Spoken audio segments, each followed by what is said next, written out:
ETF index mutual funds నేర్చుకుని stock మార్కెట్లో రాణించాలనుకుంటున్నారా? వెంటనే ఈ నెంబర్కి కాల్ చేయండి. Hello Ram sir. హాయ్ నారాజు. మనిషి సంపాదించుకున్న దాన్ని కూడా నిలబెట్టుకోవటం అనేది చాలా కష్టంతో కూడుకున్న పని. అది ఎలా నిలబెట్టుకోవాలో అనుకునేటువంటి వాళ్ళకి మాత్రం ద బెస్ట్ వీడియో అని చెప్తాను నేను. Thank you. సో ఈ వీడియోలో ఏం చెప్తున్నారు? నారాజు, మనం మనీ అనేసరికి మనిషి రకరకాలుగా ఆలోచిస్తుంటాడు. ఇద్దరూ ఒకేలాగా ఆలోచించరు. అసలు మనీ మైండ్స్ ఏంటో ఇవాళ తెలుసుకుందాం. షూర్. ప్రపంచ దేశాలన్నింటిలోనూ జపాన్ చాలా డిసిప్లిన్ దేశం. వాళ్ళు నమ్మే ఫిలాసఫీ ఏంటంటే spend well, save well, live well. ఖర్చు పెట్టు కానీ పొదుపు చేయి, జీవితాన్ని బాగా ఆనందించు. జనరల్గా చాలామంది సేవింగ్ చేస్తున్నారంటే వీడు బతకడం లేదని, వీడు బాగా బతుకుతున్నాడంటే వీడి దగ్గర ఏం డబ్బులు అయిపోగొడుతున్నాడని, బాగా సంపాదిస్తున్నాడంటే వీడు ఖర్చే పెట్టట్లేదని, ఇట్లాంటి ఒపీనియన్స్ జనరల్గా క్యారీ చేస్తారు. అందుకనే హోలిస్టిక్గా జపానీస్ ఏం నమ్ముతారంటే వాళ్ళు ఏం చేసినా సరే spend well, save well, live well, ఈ మూడిటి ఫిలాసఫీలు బేస్ చేసుకొని జపాన్లో స్టడీ చేశారు. మొత్తం ఓన్లీ జపాన్ కాదు, జపానీస్ వాళ్ళు ప్రపంచవ్యాప్తంగా డబ్బుల గురించి స్టడీ చేశారు. అసలు మనీ మైండ్స్ ఎట్లా ఉంటాయి, మైండ్లో ఎలా ఆలోచిస్తారు మనీ గురించి, ఆ ఆలోచన కారణాలు ఏంటి, అట్లా ఆలోచన చేసినప్పుడు వాళ్ళు what they felt is that 3 types of money minds ఉన్నాయి. వీటిని మైండ్ సెట్స్ అంటాం. మైండ్ సెట్ ఏర్పడడానికి 3 రకాలైన మైండ్ సెట్లు ఏర్పడడానికి కారణాలు ఏంటి, అసలు ఆ మైండ్ సెట్ లక్షణాలు ఏంటి, ఈ మైండ్ సెట్ ఏర్పడింది కాబట్టి దీనివల్ల మనం నిజంగా డబ్బులు మన జీవితంలో నిలబడకుండా ఉన్నాయా, సంపాదన లేకుండా ఉన్నామా, ఉన్న డబ్బును మనం నిజంగా పెంచుకోలేకపోతున్నామా అనే విషయాల్ని, వీటన్నింటినీ మనం తెలుసుకోవాలంటే జపనీస్ వాళ్ళు నమ్మిన ఈ 3 రకాల మైండ్ సెట్స్ ఏంటో తెలుసుకోవాలి. మొట్టమొదటి మైండ్ సెట్ నారాజు కంట్రోల్ టైప్. వీళ్ళు కంట్రోల్ చేయాలనుకుంటారు. ఏం కంట్రోల్ చేయాలనుకుంటారు? యాక్చువల్గా మనీ అంటూనే వీళ్ళకి లైఫ్లో కొన్ని అనుభవాలు ఉంటాయి చిన్నప్పటి నుంచి. ఈ అనుభవాల వల్ల ఏంటంటే మనీ అంటూనే ఆ అనుభవము ఎమోషనల్గా మారిపోతారు. చూడండి, ఎంతమందికి అనుభవం లేదు.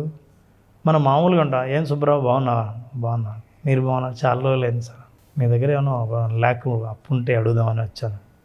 ఫేస్ మారిపోయింది. అడుగుతూనే వెంటనే ఇన్నాళ్ళు సుబ్రావు మీద ఉన్న అభిప్రాయం మారిపోయింది. నీ రియాక్షన్ చూస్తూనే సుబ్రావుకు నీ మీద ఉన్న అభిప్రాయం పోయింది. మనకు లైఫ్లో ఉన్న అనుభవాలు మన అప్రోచ్ని, మన మైండ్ సెట్ని, పీపుల్ని ఎట్లా ఆలోచిస్తాయి అన్నది. ఈ కంట్రోల్ టైప్ ఎలా తయారయ్యారు, what do they believe, what is control for them అంటే చిన్నప్పటి నుంచి వాళ్ళు పొందాలనుకున్నవన్నీ డబ్బు వల్లే నేను పొందలేకపోయాను అన్న నమ్మకాలు ఏర్పాటు చేసుకుంటారు. మా ఇంట్లో డబ్బు లేదు, అరే నేను సైకిల్ కొందాం అనుకున్నా, సైకిల్ కొనిచ్చేవాళ్ళు లేరు. మా ఇంట్లో బొమ్మలు కొనుక్కున్నాం అనుకున్నా, ఎప్పుడు పక్కింట్లో కీ ఇచ్చే బొమ్మలు ఉండేవి, నేనైతే దూరం నుంచి చూడాల్సి వచ్చేది.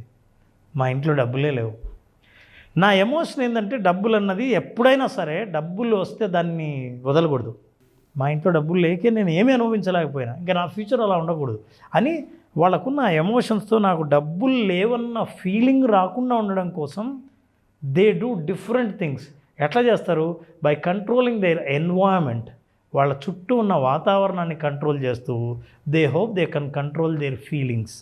అంటే నా దగ్గర డబ్బు లేదు, లేకుంటే మనుషులు ఎవరు రారు, ఫ్రెండ్స్ ఎవరు రారు అన్న నా ఎమోషన్ నన్ను బాధపెడుతుంది. కాబట్టి ఫ్రెండ్స్ అందరు వస్తున్నారు అనడానికి ఈ కంట్రోల్ టైప్ ఏం చేస్తారంటే విపరీతంగా ఖర్చు పెడతారు, లేదా అస్సలు ఖర్చు పెట్టరు. వాళ్ళ ఎమోషన్స్ దేంతో అయితే ఎలా అయితే ఏర్పడ్డాయో చిన్నప్పటి నుంచి, డబ్బు అంటూనే నాకు కలిగే ఫీలింగ్ ఎట్లా ఉందో ఆ ఫీలింగ్ నుంచి నేను దూరం అవ్వడానికి, ముఖ్యంగా నెగిటివ్ ఫీలింగ్ నుంచి దూరం అవ్వడానికి వాళ్ళు డబ్బుని సాధనంగా వాడుకొని వాళ్ళు ఖర్చు పెడతారు.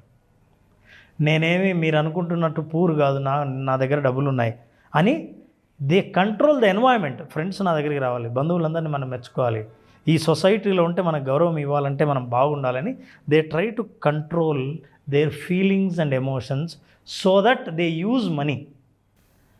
ఈ కంట్రోలింగ్ టైప్ వాళ్ళు పెట్టే ఖర్చు వాళ్ళ ఎమోషన్స్ని సాటిస్ఫై చేయడం కోసమే ఖర్చు పెడతారు అని అన్నారు. అది first type, they are controlling type according to Japanese. Second is indifferent type. వీళ్ళకు డబ్బులు అవసరం లేదు నాకు, అవసరం లేదంటే డబ్బుల గురించి మాట్లాడరు. ఆల్మోస్ట్ లైక్ డబ్బుతో సంబంధం లేని జీవితాలు గడుపుతుంటారు. నువ్వు అంటుంటావు ఏంటి డబ్బుతో సంబంధం లేదని.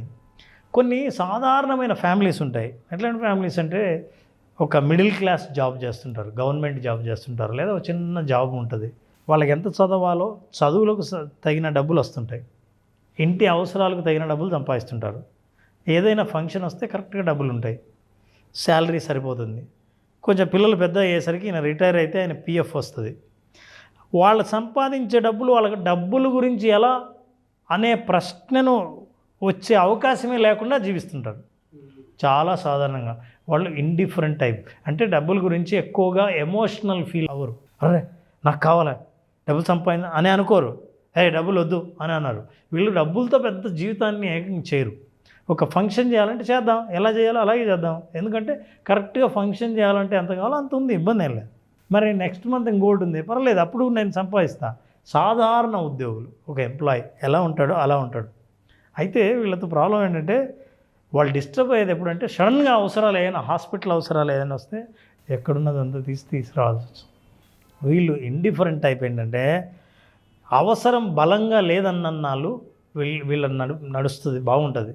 చాలామంది అట్లనే ఉంటారు డబ్బుల గురించి ఆలోచించకుండా. అయితే వీళ్ళు ఎప్పుడంటే డిస్టర్బ్ అయ్యేది పియర్ ప్రెషర్ ఉంటుంది. పక్కన అందరూ డబ్బుల గురించి మాట్లాడుతున్నారు, అందరూ సంపాదిస్తున్నారు, అందరూ రియల్ ఎస్టేట్ చేస్తున్నారు, అందరూ యూఎస్ వెళ్తున్నారు, ఇట్లాంటివన్నీ ఇన్స్పైర్ చేస్తాయి ఎవరినైనా.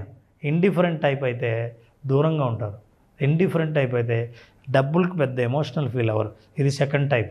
వాళ్ళ దగ్గర మీరు ఏదైనా మార్కెట్ చేయాలన్నా, మీరు వాళ్ళ దగ్గర బిజినెస్ ప్రపోజల్ మాట్లాడాలన్నా వాళ్ళు ఏమాత్రం ఇన్స్పైర్ అవ్వరు, స్టేబుల్గా ఉంటారు. This is second type.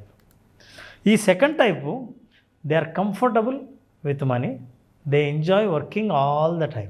పని చేస్తూ ఉంటారు, ఇబ్బంది ఏం లేదు, చేసిన నాలుగు నడుస్తుంది, నా అవసరాలు కూడా అట్లే ఉన్నాయి, లగ్జరీ ఇవేమీ ఆలోచించను, లైఫ్ని మాత్రం సగటుగా నడుస్తూ పోతుంటుంది. అందుకని దాని గురించి ఎక్కువగా ఆలోచించాల్సిన అవసరం లేదు.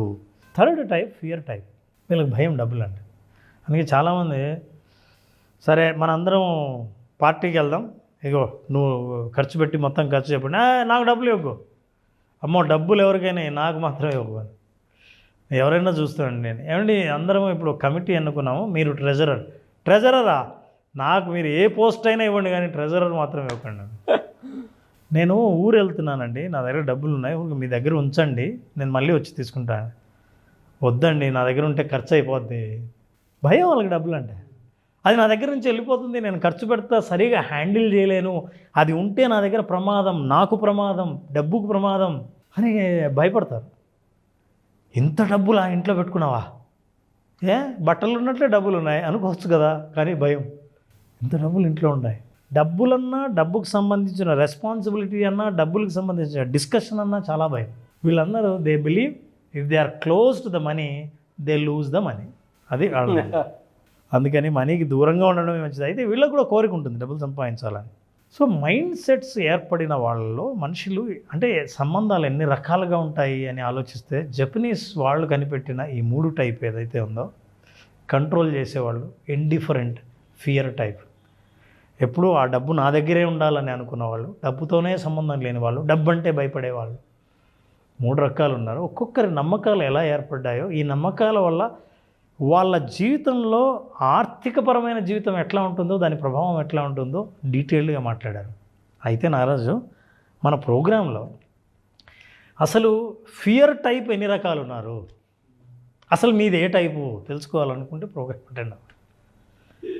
ఈ టైపు నుంచి బయటపడడం ఎలా, ఆ సొల్యూషన్ మీరు 5 డే ప్రోగ్రాంలో ఎలా. Sure sir. సో విజువలైజేషన్ ఏం చెప్తుందంటే, how do you accept your self.